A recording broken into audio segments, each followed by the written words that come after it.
donc, je donne la parole ce matin pour la première conférence à M. l'abbé Pages pour cette question, disais-je, qui est d'une très urgente et brûlante actualité. L'islam est-il une religion? À vous, mon père. Merci. Quelle drôle de question, n'est-ce pas? Qui aujourd'hui doute que l'islam soit une religion? Personne. Franchement, je remercie beaucoup M. Tasso, enfin le CEP, d'avoir l'impertinence et le courage d'oser poser cette question. L'islam est-il une religion? Tout le monde dit que l'islam est une religion, personne n'en doute. C'est quand même assez étonnant parce que dans l'Occident, qui se targue d'avoir développé les sciences comme nulle part ailleurs, donc d'avoir développé l'esprit critique pour cela, qu'on accueille le discours musulman sans le remettre en question. On prend pour argent comptant ce que l'islam nous dit, sans chercher à le vérifier. C'est quand même étonnant de voir comment nous sommes déjà musulmans, c'est-à-dire soumis à l'islam. On accepte ce qu'il dit comme étant une vérité. Alors, pour répondre à cette question, l'islam est-il une religion? Je vous propose de le faire en 3 temps. Dans un premier temps, je vais exposer, j'ai choisi 10 raisons que les musulmans utilisent pour s'assurer que l'islam est une religion. Sur quoi les musulmans s'appuient-ils eux-mêmes pour dire que l'islam est une religion? Dans un deuxième temps, je soumettrai ces affirmations à l'esprit critique, à la raison donc, et dans un troisième temps, je prendrai ces mêmes raisons dans la lumière de la foi catholique. Je n'aurai pas le temps pour, dans la deuxième partie, analyser les 10 questions, les 10 raisons, et dans la troisième partie non plus, mais dans la deuxième partie, j'analyserai 6 raisons, et dans la troisième, 3 raisons. Et enfin, une conclusion. Donc, que dit l'islam de lui-même? Est-il une religion? Eh bien, l'islam dit non seulement qu'il est une religion, mais même qu'il est la seule vraie religion. Quiconque désire une autre religion que l'islam ne sera point agréé, mais sera dans l'au-delà parmi les perdants. Sourate 3, verset 85. Désormais, lorsque je donnerai des chiffres comme ça, le premier chiffre sera celui de la sourate et le suivant sera celui du verset. Allah a envoyé son messager avec la religion de la vérité pour la faire triompher sur toute autre religion. 48-28. Donc pour les musulmans, il n'y a pas de doute. Première raison, l'islam est une religion parce que Allah l'a dit. La vraie religion pour Allah, c'est l'islam. 3.19. C'est que Allah dit la vérité. Sourate 3, verset 95. Première raison, donc, Allah a dit que l'islam est la vraie religion. Deuxième raison, l'islam est la seule vraie religion parce qu'il est la religion qui a toujours existé. C'était la religion d'Adam, ça a été la religion d'Abraham, de Moïse, de David, de Jésus, de tous les prophètes. C'est la seule vraie religion. La religion qui a toujours existé. Troisième raison, l'islam est identifié à la nature humaine elle-même. 30-30. En sorte qu'on ne peut pas être autre chose que musulman. Si on est un homme, on est nécessairement musulman. Et cela en raison d'un pacte que tous les hommes ont conclu avec Allah avant même leur création. 772. Quatrième raison, l'islam est la vraie religion parce qu'il vient historiquement après le christianisme. De même que le christianisme est venu après le judaïsme. C'est dans l'ordre des choses. Cinquième raison, l'inimitabilité du Coran prouve son origine divine. Dans le Coran, souvent Allah lance ce défi au lecteur: apportez donc quelques versets semblables à ceci. Vous êtes incapable. Et donc, c'est la preuve que le Coran n'a pas été écrit de main d'homme. Il est donc d'origine divine, car il est inimitable. C'est la preuve par excellence. Les miracles du Coran, aujourd'hui, ça fait fureur, n'est-ce pas, dans les réseaux sociaux. Les musulmans présentent les découvertes scientifiques comme étant déjà annoncées dans le Coran. On se demande bien d'ailleurs pourquoi ils ne les ont pas annoncées avant que les découvertes scientifiques aient été découvertes. Ni même pourquoi ils n'annoncent pas de nouvelles découvertes scientifiques. La foi à la divinité de Jésus, à la Trinité, s'oppose au monothéisme, tout simple. C'est une évidence que la foi en la Trinité est une aberration. Et que Dieu ne peut pas avoir assumé les limites de la condition humaine. C'est contraire à l'idée même, au concept même de Dieu. La Bible a été falsifiée. Donc c'était nécessaire qu'une autre religion vienne avec le Coran. Jésus lui-même a annoncé la venue de Mahomet. 61-6. 61-6. Deuxième raison, tout simplement parce que l'Oumma, c'est-à-dire la communauté musulmane, est la meilleure des communautés. Sourate 3, verset 110. On pourrait encore en trouver d'autres. Les chrétiens adorent des statues, etc. Mais il faut bien se limiter. Deuxième partie, donc, on va analyser quelques-unes de ces raisons au moyen de l'esprit critique. Première donc raison avancée par les musulmans, l'islam est la vraie religion parce que Allah l'a dit. Or, en droit, nul ne peut être à la fois juge et partie. Ce principe est destiné, évidemment, à écarter les imposteurs. Que donc le Dieu du Coran dise que l'islam est la vraie religion n'est pas suffisant pour le croire. Tout le dogme musulman repose sur cette affirmation que Dieu est et qu'il est un. Or, si Dieu est et s'il est un, il est donc seul à être. C'est pourquoi en islam, l'altérité est impensable et doit donc disparaître. Celle de la créature vis-à-vis du créateur, la créature doit s'écraser devant le créateur, la femme devant l'homme, le non-musulman devant le musulman. L'altérité est impensable. Parce que le dogme unique de la foi musulmane, de la croyance musulmane, c'est d'affirmer que Dieu est et qu'il est un. Et donc logiquement, il est seul à être. Il monopolise la totalité de l'être. C'est pourquoi il ne peut pas y avoir d'esprit critique en islam. C'est pourquoi les sciences n'ont jamais pu se développer en islam. Parce que le monde est impensable. Rien n'existe qu'Allah. Deuxième raison, l'islam est la seule vraie religion parce qu'il est la religion qui a toujours existé. Or, l'histoire et l'archéologie, entre autres sciences, prouvent que l'islam n'a pas toujours existé. Personne n'avait entendu parler de Mahomet ou d'islam avant le début du IXe siècle. De plus, le Coran apporte lui-même les preuves que l'islam n'est pas la religion qui a toujours existé. Pour un musulman, la seule source de référence, c'est le Coran. Donc il n'y a pas moyen de faire entendre raison à un musulman sur ce qu'est l'islam autrement qu'en se référant au Coran lui-même. Et bien ainsi, nous pouvons montrer que l'islam n'est pas la vraie religion, en se servant du Coran. En effet, lorsque, en sa parole éternelle et immuable qu'est le Coran, Allah commande d'obéir à Mahomet. 3, 32. Il y a plein d'autres versets que vous trouverez quand je publierai ma conférence sur mon site. Donc, Allah commande d'obéir à Mahomet. Or, le Coran dit aussi que Abraham était un vrai musulman. Mais alors, Abraham n'a pas pu obéir à Mahomet, puisque Mahomet n'existait pas encore.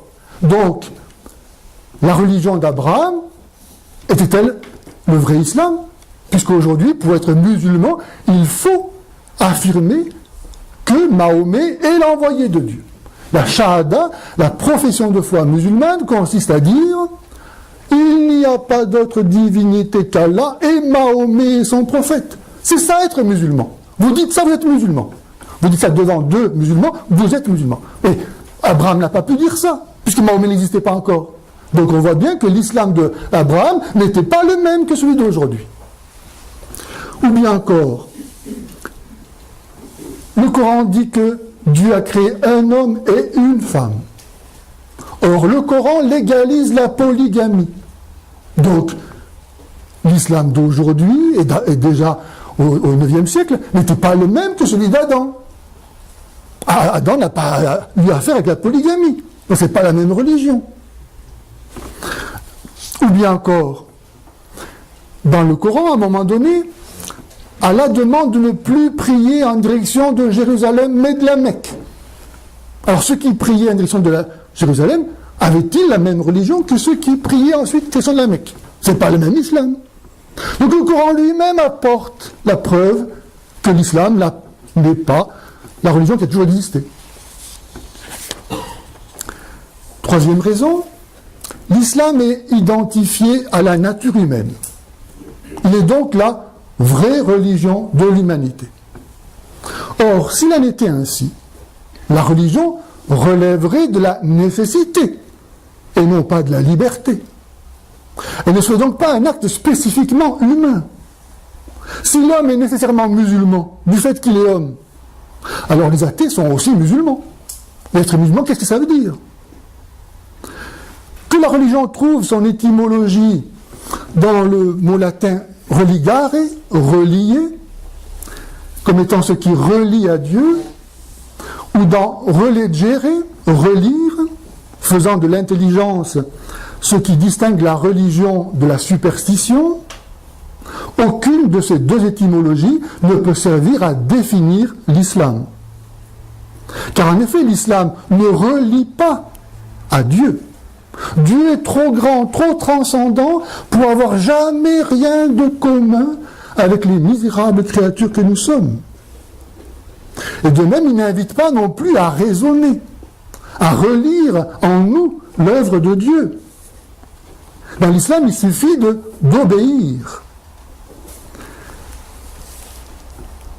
L'étymologie donnée donc par Cicéron de religion, qui était celle de relire l'œuvre de Dieu en soi, est impossible parce que Allah est incompréhensible.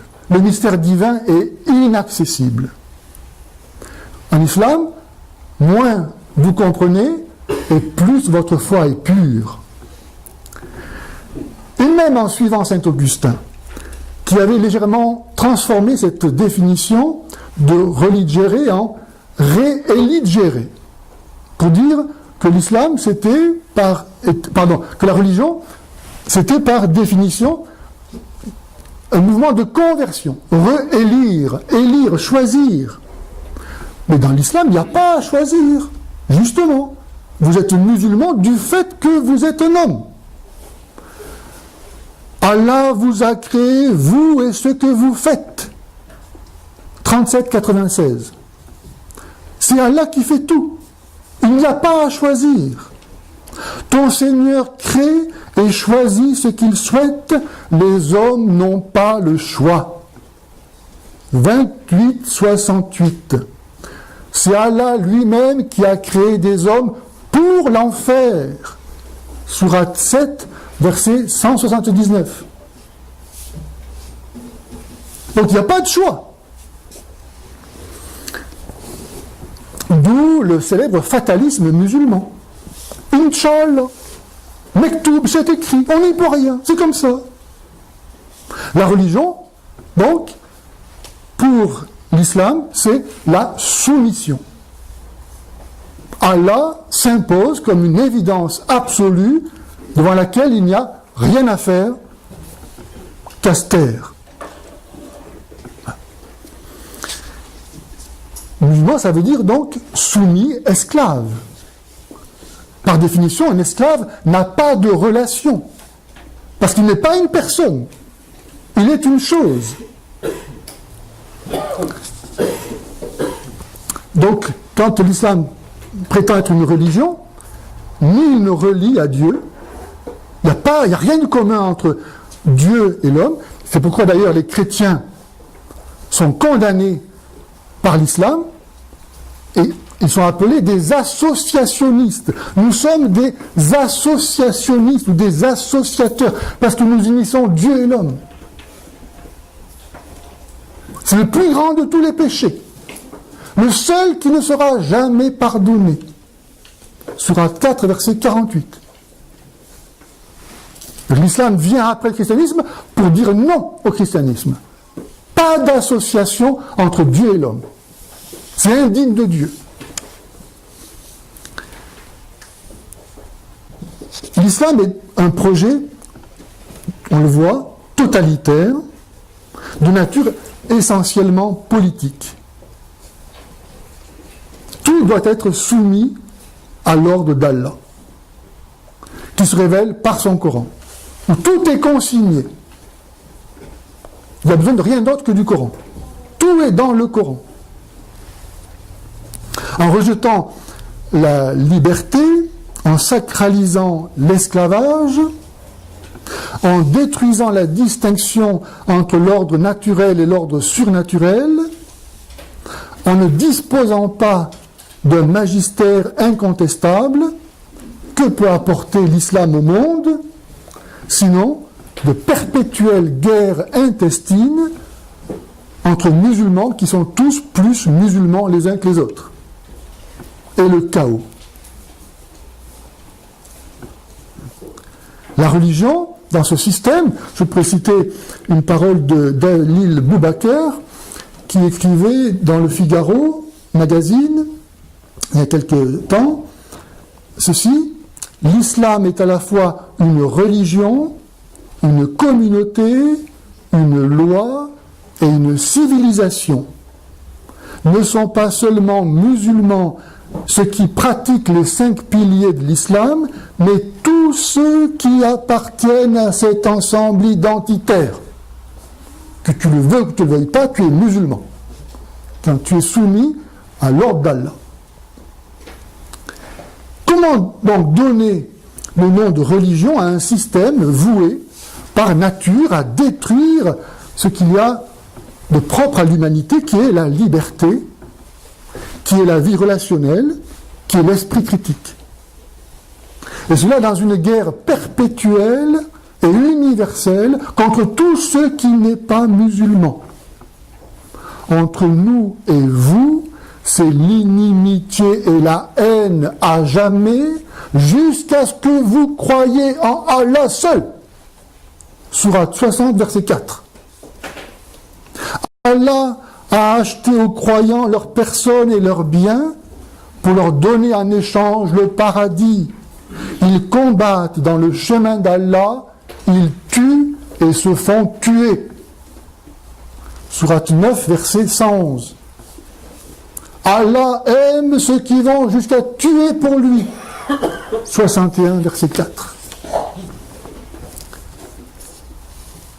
Quant à l'histoire selon laquelle les hommes sont musulmans en raison du pacte primordial qu'ils auraient ratifié avant leur création, s'il a l'avantage d'établir les musulmans dans la normalité intouchable, de faire d'eux des gens qui, sans rien faire, sont dans le vrai, dans le bien, et des non-musulmans, des parjures monstrueux à éliminer, où on voit que Jean-Jacques Rousseau n'a rien inventé avec son contrat social. L'histoire ne dit pas comment les hommes ont pu s'engager avant même d'exister. Alors que les droits de l'homme sont inhérents à la nature humaine et ne dépendent pas de la foi chrétienne, Antigone, 5 siècles avant Jésus-Christ, savait cela. En islam, au contraire, la personne n'est sujette de droit que dans la mesure où elle est musulmane. L'islam fait partie de la nature de l'homme. Ainsi, la Déclaration universelle des droits de l'homme dans l'islam, qui a été promulguée en 90 au Caire par l'organisation de la conférence islamique, l'OCI, qui représente 57 pays musulmans, cette déclaration qui a été réécrite pour refuser les droits de l'homme et les écrire en fonction de la charia, dit à son numéro 10, à l'article numéro 10,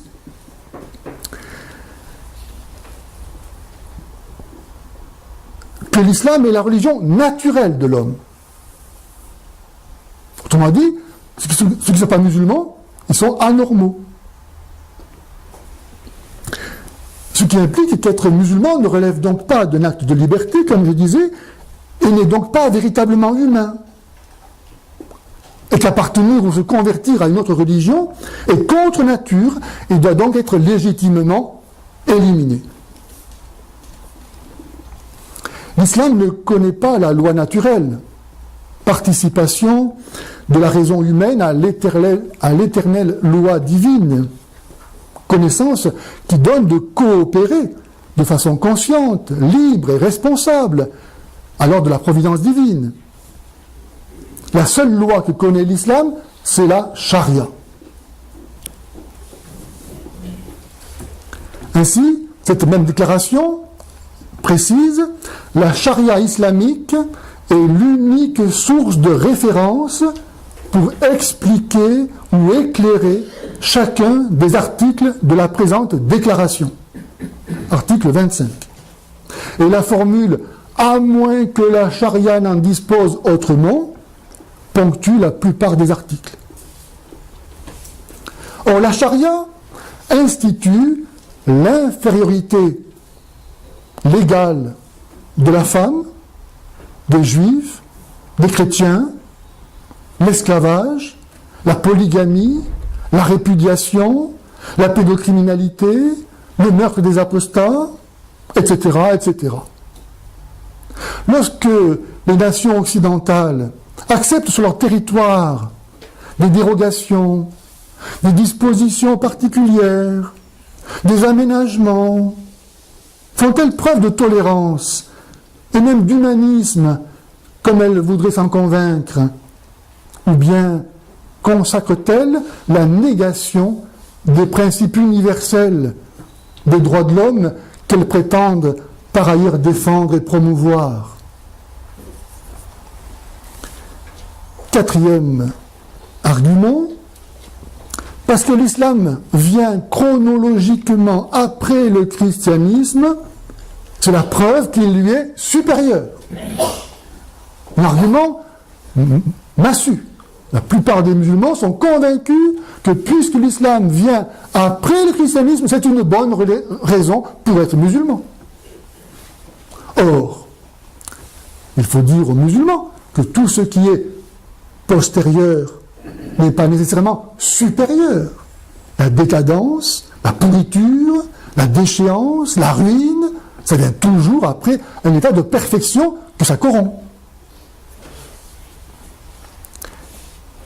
La haute cour administrative d'Égypte, pour refuser l'inscription de la nouvelle religion sur la carte d'identité d'un Égyptien s'étant converti au christianisme, a justifié son refus en disant « Les religions monothéistes ayant été envoyées par Dieu selon un ordre chronologique, le fait de revenir de la religion la plus récente à une plus ancienne n'a pas de sens. » Ce qui est postérieur n'est pas nécessairement supérieur. Le mensonge vient toujours après la vérité. Si ce qui est postérieur était nécessairement supérieur, si c'est le principe qui justifie être musulman, alors les musulmans devraient être, non pas les disciples de Mahomet, mais les disciples de Mirza Hussein Ali, qui a fondé la religion Baha'i en 1963. Ou bien encore mieux, de Mirza Ghulam Ahmed, qui fonda l'ahmadisme en 1989. Ou bien de n'importe quel autre contemporain qui ne manquera pas de dire lui aussi qu'il est un envoyé de Dieu.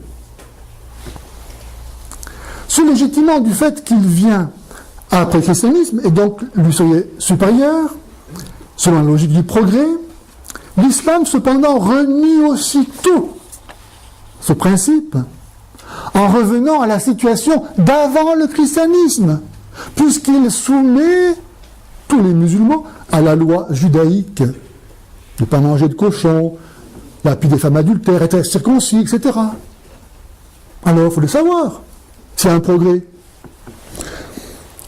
En prétendant n'être rien d'autre que ce qu'était le christianisme originel, l'islam nie la différence essentielle entre christianisme et islam, que seule l'histoire peut produire et expliquer. Dans l'islam, il n'y a pas d'histoire. L'histoire est écrasée. C'est comme ça que la Vierge Marie est la sœur d'Aaron, le frère de Moïse, qui a vécu 1400 ans avant elle. Et tout est comme ça. En fait, c'est un mythe où on a l'impression qu'on fait référence à des personnages connus de la Bible ou à l'histoire, mais il n'y a pas d'histoire. C'est le temps d'Allah qui s'impose, c'est-à-dire un temps qui n'a pas de succession. On est écrasé par l'immanence, la transcendance de Dieu. Le musulman vit, non pas dans l'histoire, car le Coran existait avant le création du monde, il vit donc dans le temps de Dieu. L'islam se donne la mission de conduire l'humanité à son âge d'or, qu'aurait été la geste de Mahomet au 7e siècle. Or, Mahomet a-t-il jamais apporté le bonheur sur la terre? Comment donc les musulmans peuvent-ils penser faire mieux que lui? Si l'islam n'a pas conduit au bonheur, ce ne peut être qu'en raison de l'infidélité des musulmans. Et c'est ainsi que, culpabilisés et manipulés, ceux-ci sont tenus de suivre aujourd'hui, plus dévotement que jamais, leur maître est l'islam. Bref, en reniant le sens de l'histoire, l'islam détruit du même coup l'argument de sa prétendue supériorité qu'est sa venue après le christianisme. Cinquième raison, l'inimitabilité du Coran prouve l'origine divine de celui-ci et donc de l'islam. Outre que Allah revendique les éléments de la création comme autant de signes évidents de la vérité de l'islam, ce que n'importe quel Dieu peut faire, il présente le Coran comme la preuve par excellence de l'origine divine de l'islam, le miracle 7.203, au point de lancer, comme je le disais à plusieurs reprises, aux non-musulmans le défi de produire un texte semblable. Il faut donc bien comprendre que toute la légitimité de l'islam repose sur cette preuve donnée par Allah lui-même de la vérité du Coran et de l'islam. Le jour où j'ai compris ça, je me suis attaché évidemment à vérifier cette preuve. Et lorsque je me suis aperçu que si Allah lance ce défi, il ne donne pas les critères pour le relever. Si donc moi je viens en prétendant que j'ai des versets semblables à ceux du Coran, comment en juger? À partir de quoi? Et qui va en juger? Sachant que ça ne peut pas être un musulman, car on ne peut pas être jugé parti. Et qu'un musulman ne va jamais accepter un non-musulman comme juge de cette histoire.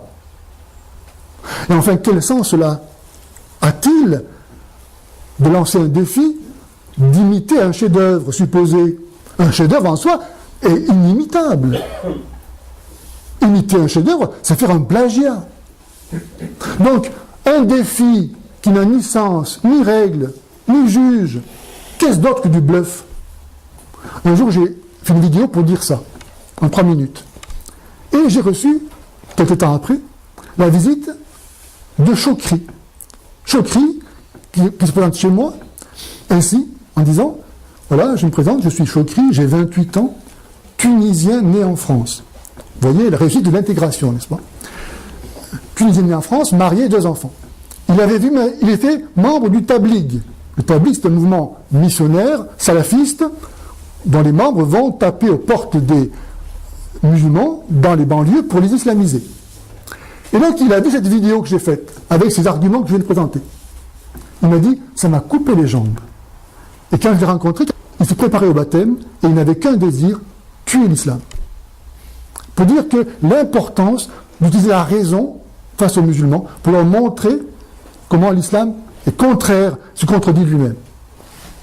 Mais encore, à la sourate 72, qui est intitulée les djinns. Les djinns, ce sont des êtres de la mythologie musulmane qui sont mi-hommes, mi-démons. Voilà qu'à la sourate 72, les djinns parlent. Et donc, si les djinns parlent dans le Coran, alors le Coran n'est pas seulement la parole d'Allah.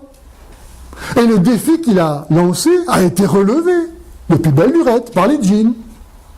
Car la parole des djinns est authentifiée par l'autorité même du Coran comme étant semblable à la parole d'Allah. Donc Allah est pris au piège par sa propre parole.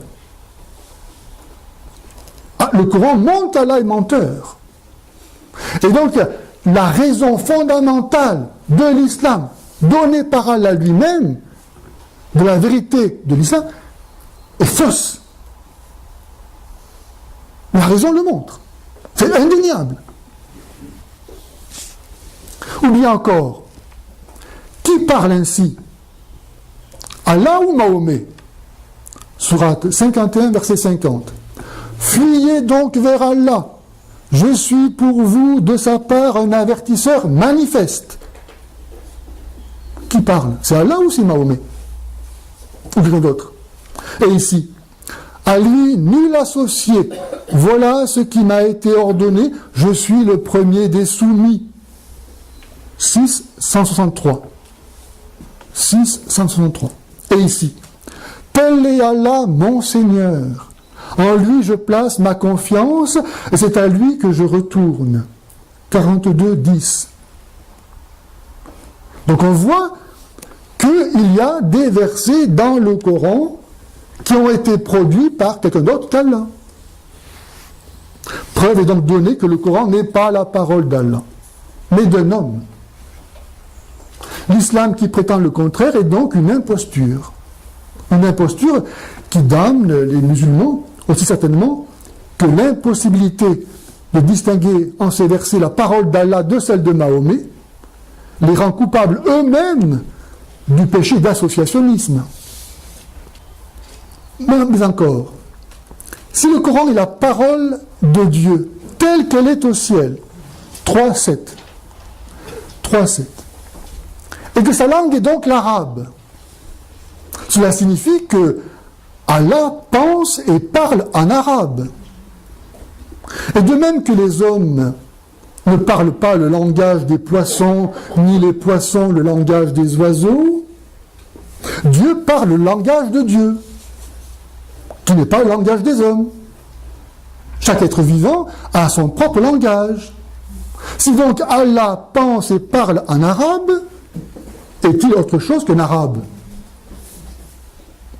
Dit d'une autre façon, le Saint-Esprit n'étant pas envoyé aux musulmans, ceux-ci n'ont point d'autres ressources pour comprendre le Coran que leur propre intelligence humaine. Comment donc peuvent-ils comprendre le langage de Dieu? Soit les musulmans et tous les arabophones sont Dieu, car il faut être Dieu pour parler le langage de Dieu, ou alors Allah est un arabe. Il n'y a pas d'autre solution. De plus, sourate 3, verset 7, Allah affirme « Nul ne connaît l'interprétation du Coran à part Allah ». Mais si Allah est seul à comprendre ce qu'il dit, pourquoi le dit-il? Et si personne ne connaît l'interprétation du Coran, pourquoi et comment citer le Coran? Et tous les imams qui prétendent nous faire comprendre ce que veut dire le Coran, sont-ils autre chose que des imposteurs et le Coran une idole qu'ils font parler? Sixième raison. La foi en la divinité de Jésus, en la Trinité, s'oppose au pur monothéisme que prétend être l'islam. Or, il est évident que le christianisme n'a jamais cessé d'affirmer l'unicité de Dieu, comme en témoignent aussi bien les Écritures que le credo qui commence depuis 2000 ans en disant « Je crois en un seul Dieu ». La raison d'être avancée par l'islam que serait la nécessité de rétablir la vérité sur l'unicité de Dieu n'a donc aucun fondement.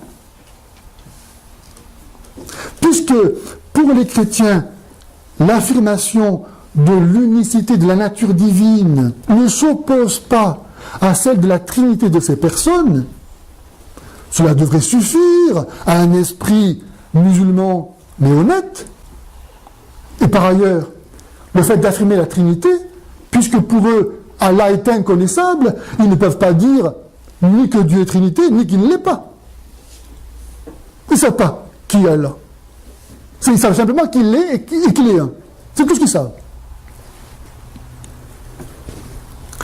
Sans compter que savoir que Dieu existe et qu'il est un, c'est même pas une vérité d'ordre religieux, d'ordre philosophique.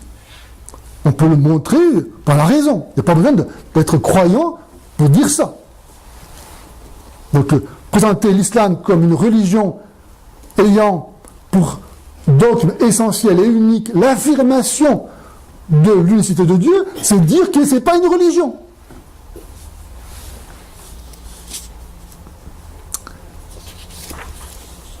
Tout ce que nous venons de remarquer conduit à définir l'islam non comme une religion, mais comme une secte.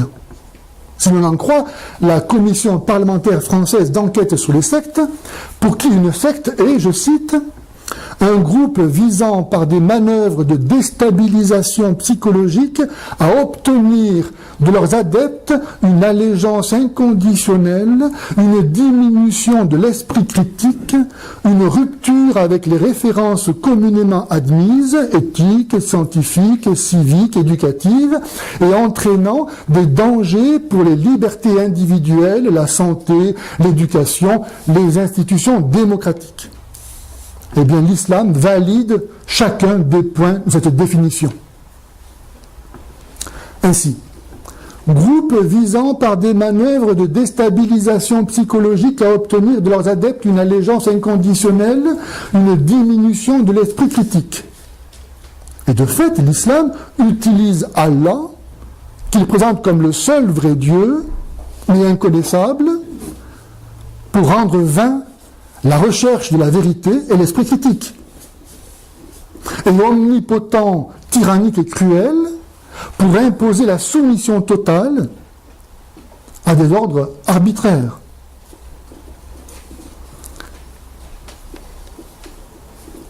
Vous les combattrez à moins qu'ils n'embrassent l'islam. Si vous obéissez, Allah vous donnera une belle récompense. Mais si vous n'obéissez pas, il vous châtiera d'un châtiment douloureux. Fondamentalement, l'islam, c'est ça. C'est lui, Allah, qui a envoyé son messager et la vérité, la religion de la vérité, pour la faire triompher sur toute autre religion. Il y a encore un autre moyen pour obtenir cette soumission, c'est la peur de l'enfer. Dans le Coran, à tout bout de page, on parle de l'enfer. Un musulman est musulman essentiellement parce qu'il ne veut pas aller en enfer. Alors on dira, oui, mais le christianisme c'est la même chose. Pas du tout. Dans le christianisme, Dieu vient nous sauver de l'enfer. Dans l'islam, tu vas en enfer si tu n'obéis pas. Pas la même chose. Sans compter que Allah lui-même a créé des hommes pour l'enfer. Et qu'on ne peut rien y changer. Ensuite, une rupture avec les références communément admises, éthiques, scientifiques, civiques, éducatives. En déclarant impur tout ce qui n'est pas musulman, l'islam empêche de vivre avec les non-musulmans. Raison pour laquelle il réclame des régimes d'exception et fait vivre ses adeptes en ghetto, mentalement et socialement.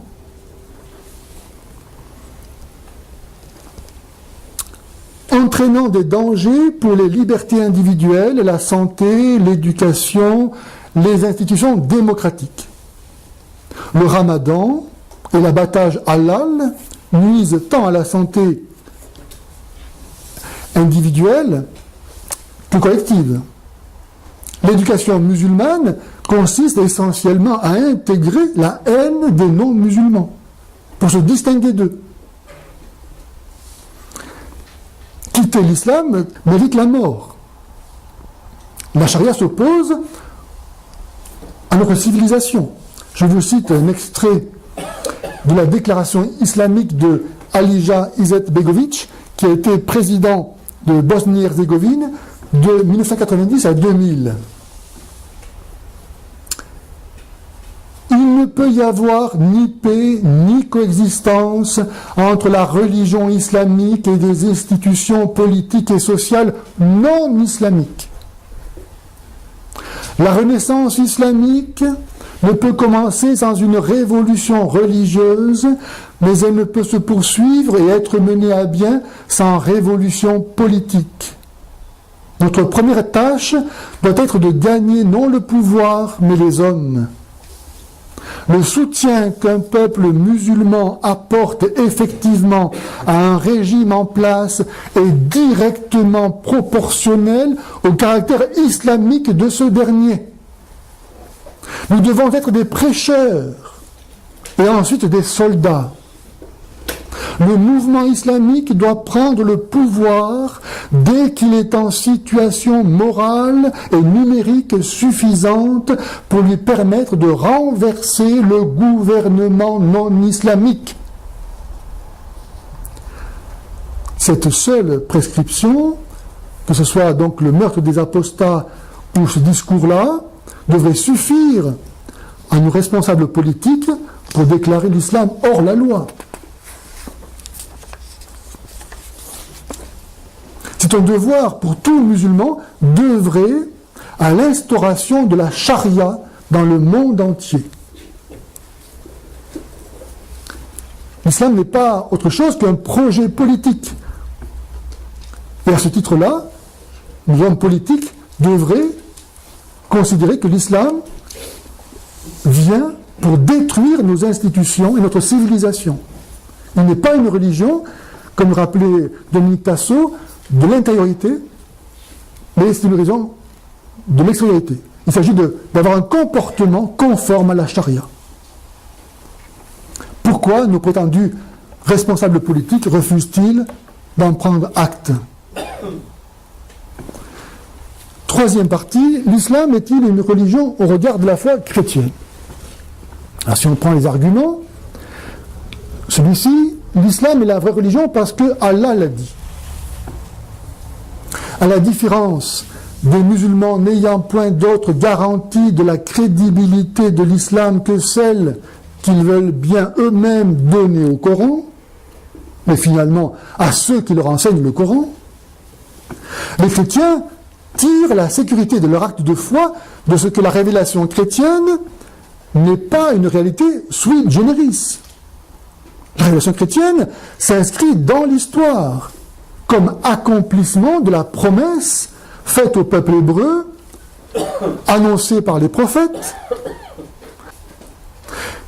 La foi chrétienne est validée, outre par les prophéties, par les miracles de Jésus, par sa conformité aux exigences de la raison, par les fruits que l'Église a produits depuis 2000 ans, par la sainteté et l'enseignement incomparable de Jésus. Il y a donc des critères objectifs qui témoignent en faveur de la foi chrétienne, de la révélation chrétienne. Dieu ne peut pas se contredire. Or, si Dieu est venu sceller avec l'humanité dans le sang du Messie l'alliance éternelle promise par les prophètes, on ne voit pas qu'il puisse ensuite nier cela. Si l'alliance est, comme Jésus l'a proclamé, nouvelle et éternelle, elle ne peut pas être changée. Donc on n'a pas à attendre, après Jésus, une autre révélation. Ce qui veut dire à Saint Paul, Galates 1, 8, 9, si moi-même, si un ange est venu du ciel, vous annoncez un évangile différent de celui que nous vous avons annoncé, qu'il soit maudit. Je le répète, dit-il, si moi-même, si un ange est venu du ciel, nous vous annonçons un évangile différent de ce que vous avez reçu, qu'il soit maudit. Et donc, Mahomet, tous les imams, tous les musulmans qui nous annoncent l'islam, ils sont maudits ou non? Vous dormez ou quoi? Oui. Alors, bon.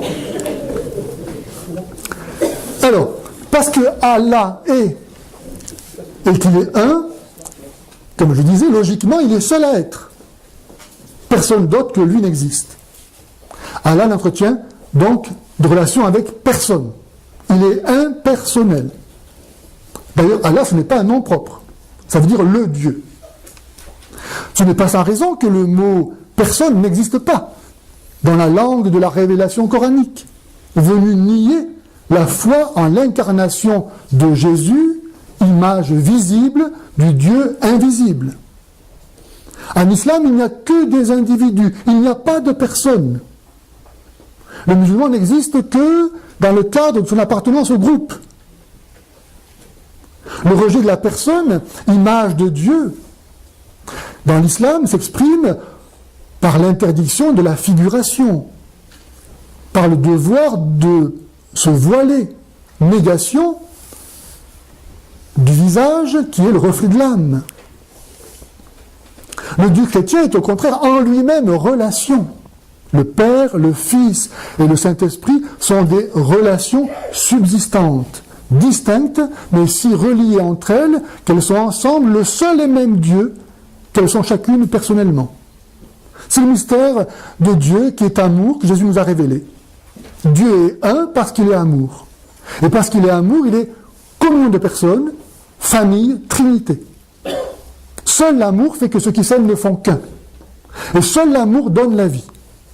Seul le Dieu chrétien est capable de rendre compte de l'existence du monde. Car, à la différence des religions orientales, pour qui le monde est une illusion, ou pour les athées, les matérialistes, pour qui le monde est tout, l'islam ne peut pas rendre compte donc de ce que le monde existe, car si Allah existe, il est seul à être. Et seul le Dieu chrétien, parce qu'il est à la fois le même et différent, est capable de rendre compte de l'existence du monde qui n'est ni Dieu ni rien. Seul le Dieu chrétien, un et trine, est capable de rendre compte de la différence. D'où vient le principe de la différence? Le monde n'est pas Dieu, et n'est pas rien. Et dans le monde, il y a de la différence. Il y a des hommes et des femmes, des gros et des maigres, des noirs et des blancs, des petits et des grands. D'où vient le principe de la différence? Forcément, il est en Dieu. Donc Dieu n'est pas que le même, il n'est pas que lui. Forcément. Forcément. Le Créateur, lui-même, du fait qu'il crée, il connaît la différence. Eh bien, seul le Dieu chrétien, parce que le Père n'est pas le Fils, que le Fils n'est pas le Père, que cet Esprit n'est ni le Père ni le Fils, et que ni le Père ni le Fils au Saint-Esprit, seul ce Dieu-là est capable de produire quelque chose de différent de lui.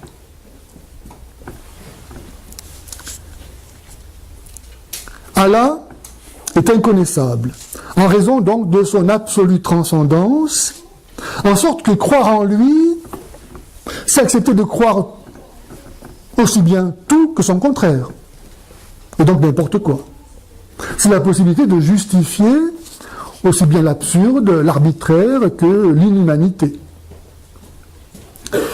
Mais Allah est encore inconnaissable pour les musulmans du fait qu'ils n'accueillent pas la parole de Dieu, qui est Jésus. D'après le Coran primitif, Jésus lui-même est la parole de Dieu. Car à l'origine, l'islam, c'était des chrétiens. Dans le Coran, Jésus est plus important que Mahomet. Le Coran dit que Jésus, c'est donc la parole de Dieu par Mahomet, la vérité par Mahomet, le Messie par Mahomet, il est né d'une vierge par Mahomet, il était sans péché par Mahomet, il faisait des miracles par Mahomet, il est au paradis par Mahomet, Il viendra pour le jugement, pas Mahomet. Donc on voit que l'islam, à l'origine, était une secte chrétienne. Les chrétiens qui ont voulu rester juifs, pratiquer le judaïsme. C'était l'origine du premier concile de Jérusalem. Des chrétiens qui voulaient soumettre les convertis du paganisme au judaïsme. Et Dieu merci, Saint Paul et d'autres avec lui ont dit Jésus n'est pas venu pour imposer les particularités d'un clan, d'une tribu, d'une nation à l'univers entier. Ce qu'il apporte, c'est autre chose. C'est ce qui est vraiment universel pour tous les hommes. Donc, en n'accueillant pas Jésus comme la parole de Dieu, même si le Coran dit que c'est la parole de Dieu, parce qu'ils prennent le Coran et non pas la parole de Jésus, ils ne peuvent pas non plus connaître Dieu. Car pour connaître quelqu'un, il faut écouter ce qu'il dit. Comme dit Jésus, l'homme parle du trop-plein de son cœur. Un homme qui est bon dira de bonnes paroles. Un homme qui est mauvais dira de mauvaises paroles. Donc pour connaître quelqu'un, il faut d'abord l'entendre, pour savoir ce qu'il dit. Et si Dieu a parlé, c'est pour se faire connaître. On ne peut pas connaître Dieu si on n'accueille pas sa parole. Nul ne va au Père que par moi, dit Jésus. La conception fondatrice de l'Europe, dès la fin de l'Antiquité, a été la recherche de la vérité. Pour le christianisme, celle-ci est la mesure commune de Dieu et de l'homme. Elle est absolue et néanmoins accessible, connaissable, à la fois transcendante et immanente. C'est vraiment l'amour de la vérité qui est au fondement de notre civilisation. La vérité qui s'est révélée. On peut connaître Dieu, et en connaissant Dieu, on connaît toutes choses. Elle s'est révélée, cette vérité, aussi vivante et vraie que Jésus a dit « Je suis la vérité ».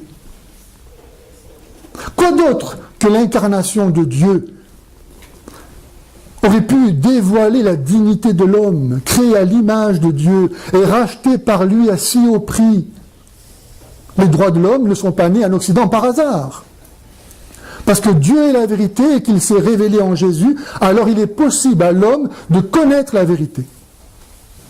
L'idée de vérité implique que le monde n'est pas une illusion, que les choses sont connaissables.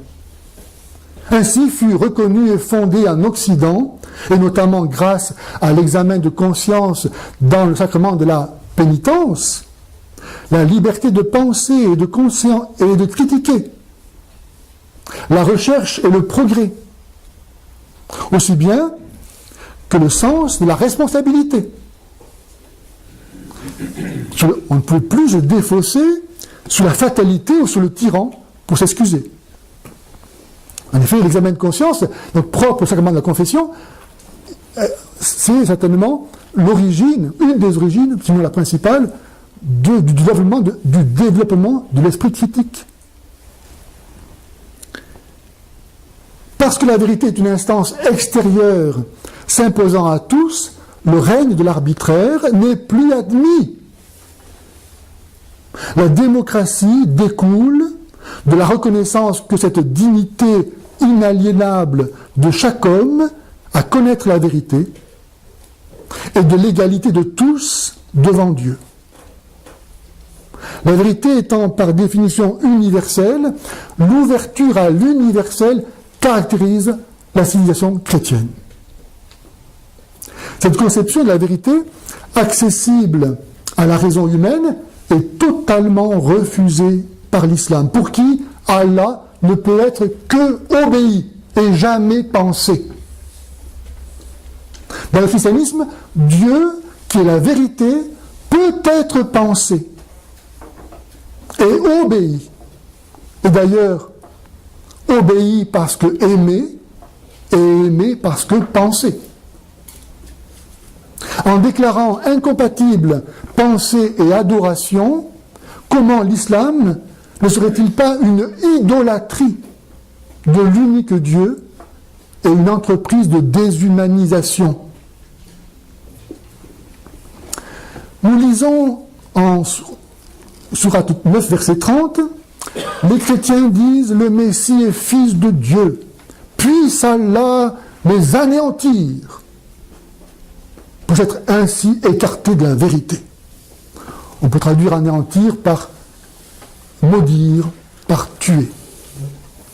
Qui parle ainsi? Qui dit « Puisse Allah les anéantir » Allah peut-il parler de lui-même comme d'un autre? Si Allah n'est que un, comment peut-il se dédoubler? Le fait que Allah se dédouble pour parler de lui-même comme d'un autre montre qu'il est capable de réflexivité, de relation avec lui-même. Or, reconnaître qu'Allah est relation avec lui-même, en lui-même, c'est reconnaître le fondement nécessaire à la confession de la nature trinitaire de Dieu. Si en effet Dieu est relation avec lui-même, il est en lui-même et de lui-même. C'est-à-dire qu'il est Trinité. Ces paroles « puisse Allah les anéantir » devraient donc paradoxalement, mais logiquement, conduire les musulmans à abandonner l'islam, en reconnaissant que Dieu est Trinité. Où l'on voit que le mensonge ne peut pas se passer totalement de la vérité, et que Dieu se sert même du Coran pour dénoncer l'islam. De plus, comment penser qu'Allah soit le vrai Dieu, puisque de fait, en dépit de tous les efforts faits par les musulmans pour cela depuis 14 siècles, il y a encore des chrétiens. Ou bien Allah n'est pas sincère, ou bien il est impuissant. Mais dans les deux cas, ne montre-t-il pas qu'il n'est pas le vrai Dieu, qu'il lui n'est ni impuissant ni menteur? Ces paroles « puisse Allah les anéantir » peuvent-elles être autre chose que celles d'un esprit rempli de haine à l'égard des chrétiens? Quatrième argument. Quoi? 4 minutes. Oh Seigneur Jésus. Bon, eh bien tant pis, alors je ne vais pas pouvoir terminer. Alors je vais passer directement. Comment? Je vais passer directement à ma conclusion. J'ai plein de belles choses à vous dire. Hein. Oui. Alors, l'islam serait la vraie religion puisqu'il est venu après le christianisme. Eh bien, dans cette affirmation, on fait croire que le rapport qu'il y aurait entre le judaïsme et le christianisme serait le même que celui qui existerait entre le christianisme et l'islam. Or, les juifs attendaient et attendent toujours le Messie. Donc le christianisme, ce n'est pas autre chose que la reconnaissance en Jésus de ce Messie, attendu par le judaïsme. Mais quand l'islam vient, les chrétiens n'attendent personne. Donc le rapport n'est pas le même. Dans un cas, le christianisme accomplit l'attente du judaïsme, et dans l'autre cas, l'islam vient s'opposer, détruire la foi chrétienne. Jésus a annoncé qu'après lui viendraient de faux prophètes. La seule gloire de l'islam consiste à détruire le christianisme. Sourate 2, verset 193. Donc le christianisme, c'est l'abomination par excellence. Parce qu'on croit à la Trinité. Jésus n'est pas mort, il n'est pas ressuscité. Autrement dit, l'œuvre de salut est réduite à rien. On n'est pas sauvé.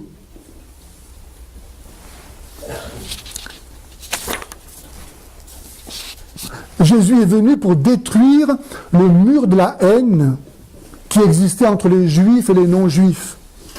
Jésus est venu dire aux juifs, si le Dieu des juifs est le vrai Dieu et le seul Dieu, alors il n'est pas le Dieu que des juifs, mais il est le Dieu de tous les hommes. Et c'était une raison pour laquelle les juifs l'ont rejeté, en disant, mais si tout le monde est élu, on n'est plus le peuple élu. Donc Jésus est venu détruire ce mur de la haine, comme dit saint Paul, entre les juifs et les non-juifs. Et l'islam vient après et réélève dans l'humanité ce mur de la haine en séparant les hommes entre musulmans et non-musulmans. Entre nous et vous, c'est l'inimitié et la haine à jamais, jusqu'à ce que vous croyiez en Allah seul. Sourate 60, verset 4.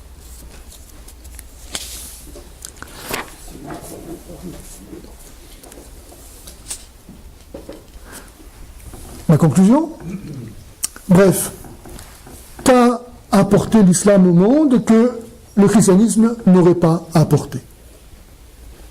Le devoir de ne pas manger de cochon, de lapider une femme adultère, d'être circoncis, de haïr les impurs, de rejeter la foi chrétienne. Mais tout cela était déjà l'œuvre du judaïsme rabbinique. C'est notre antichrist. Parce que l'Église est la seule vraie religion, comme le montre le fait qu'elle seule unit de la façon la plus parfaite qui soit la nature divine et la nature humaine dans l'unique personne du Seigneur Jésus-Christ. Le fait qu'elle est la première religion universelle, on ne peut pas aller plus loin que ça, c'est universel. Et le fait que toute sa pratique se résume dans le commandement de l'amour, qui est la réponse à tous les problèmes. Alors, l'islam va être défini non pas comme une religion, mais comme l'anti-religion.